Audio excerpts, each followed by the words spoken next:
A very good day to you. I'm Hank Gross, MidHudsonNews.com.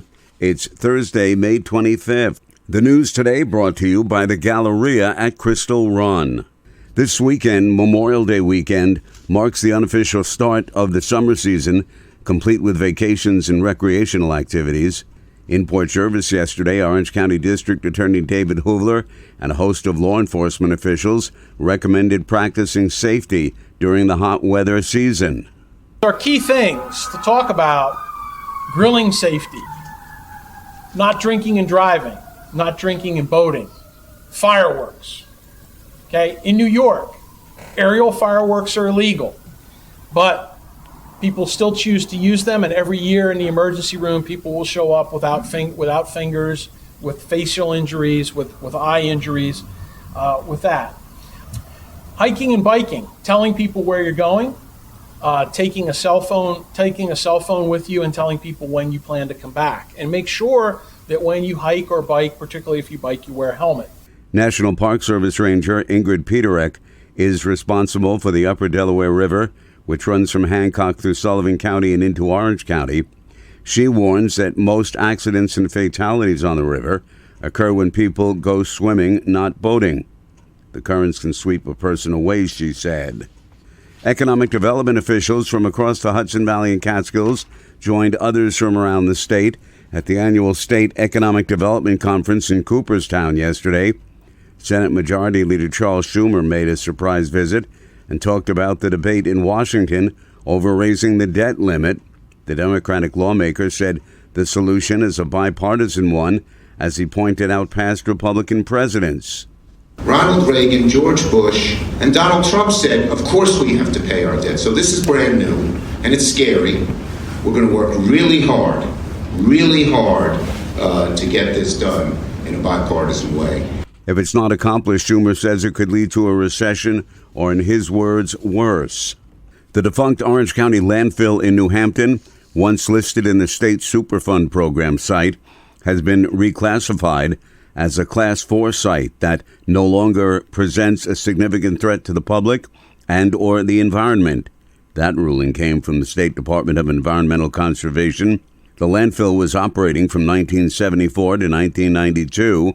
Materials from an existing leachate system, constructed in November 1995, is taken off-site to a municipal treatment plant. The DEC now says remedial actions are complete and measures are in place to control the potential for coming in contact with residual contamination remaining at the site. More news right after this. Find over 100 retailers allowing you to spend hours shopping safely at the Galleria at Crystal Run. Enjoy the big brands and the diverse selection of family-owned stores all in one location. The Galleria at Crystal Run offers dining options for everyone with Fuji 110 Grill, Allen's Mediterranean Grill, and Peru Cuisine. Discover the Mid-Hudson Valley's premier shopping, dining, and entertainment destination, the Galleria at Crystal Run. For more information, follow us on Instagram, Facebook, or visit GalleriaCrystalRun.com. State Senator Michelle Hinchy's bill requiring comprehensive safety inspections of trains prior to their departure on state railways has passed in the Senate and moved on to the Assembly for action. The measure is part of a package of legislation to advance freight rail safety in New York. Currently, railroad companies rely solely on live video rather than on-site railroad safety inspectors to assess the condition of rail infrastructure and freight trains, leaving the state with no way of knowing how meticulously those feeds are monitored for potential safety issues, the lawmakers said. Her bill requires that every railroad corporation operating freight trains in the state must also have a minimum of 2 train inspectors conducting in-person safety exams before and during a train's departure. The Environmental Protection Agency conducted an informational meeting yesterday regarding sampling in the lower Hudson Valley as part of the monitoring of PCB cleanup process.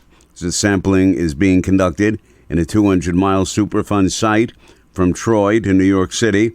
that was created following General Electric's PCB contamination. The EPA's Gary Kowinski said the agency has designed 3 different programs for sediment sampling.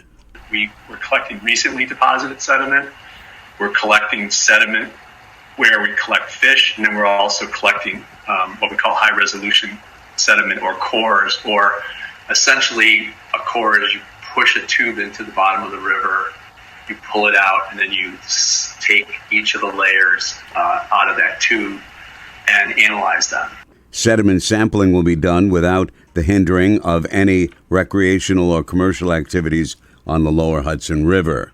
Sullivan County Attorney Michael McGuire yesterday criticized Acting District Attorney Brian Conity for his comments last week, in which Conity accused McGuire of stonewalling legal proceedings that could have saved a toddler's life. The county attorney himself, Mike McGuire, refused to institute removal proceedings as requested. That was Conity last week. Yesterday, McGuire responded head-on to those remarks. Mr. Conity's comments were callous, misleading, and demonstrate a level of poise and demeanor incongruent with one who seeks to hold the office of district attorney in this or any county. McGuire said Conity's comments appear to be unhinged. Conity will face off this fall against Deputy County Attorney Thomas Cawley in the race for district attorney. More than $47 million will be available to support the state's summer youth employment program this year, helping an estimated 18,500 young New Yorkers experience in the workforce. The program introduces young people from low-income families into the labor market so they can develop useful skills that will help them improve educational performance and become responsible adults. Orange County will receive more than $841,000. Sullivan County, $197,000. I'm Hank Gross, MidHudsonNews.com. The news today brought to you by the Galleria at Crystal Run.